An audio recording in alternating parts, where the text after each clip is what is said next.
guys, ato ko ron sa liquidation. Palit ko liquidation stock kanang balyana na siya sa produkto nga old stock na sa mga mall.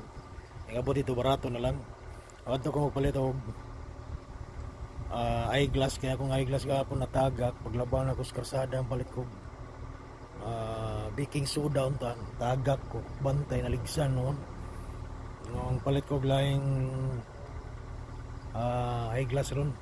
May dito sa liquidation kay tulo ka buok $14 ra niya. Tulo ka buok gari ka sa mall god usar ka buok pero $20 to $30, so maka minus ko dito.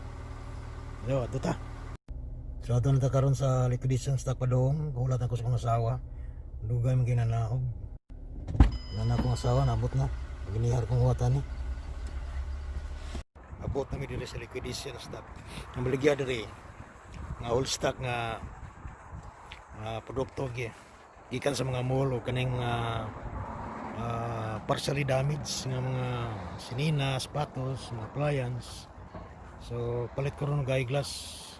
Linya na mga tao doon.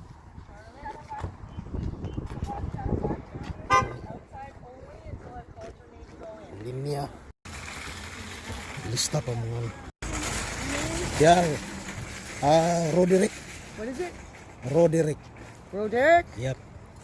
and Jenny. Jenny. Yep. Nilang display the ring.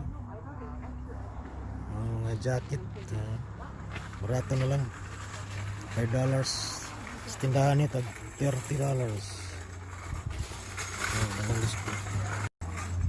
Yan pa. Ang display.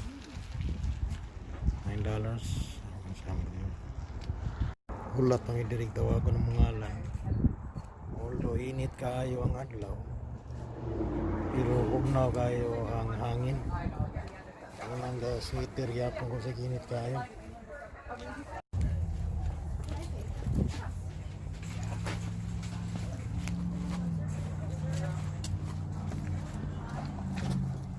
Gawas.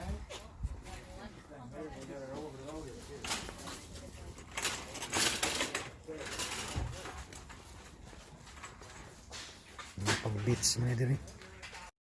Mga line na display. Mga subahanan.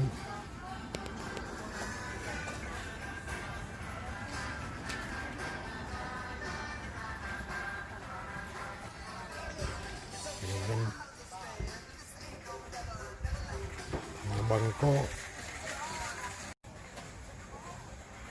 Mga bangko.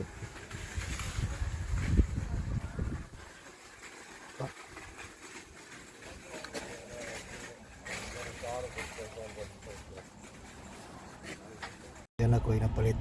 Hello. Dan ako inapalit nga GPS nga bago. Akong pulihan daw akong GPS nga karaan. Muna akong karaan GPS. Pinalit na ako ni $4. Nya kini diesel 292. 50 na lang. So muna akong ngit-ngit man. Ang bagong GPS rin. Touchscreen, humog na kayo. Hindi na ako masaha gani. Bago naman. Updated na. Muna dia liquidation, overstock. Linya pa, dagang mga ng linya. Kapalit na magong GPS. Online ako. Kung karaan $4 na, pero katultol yapon eh.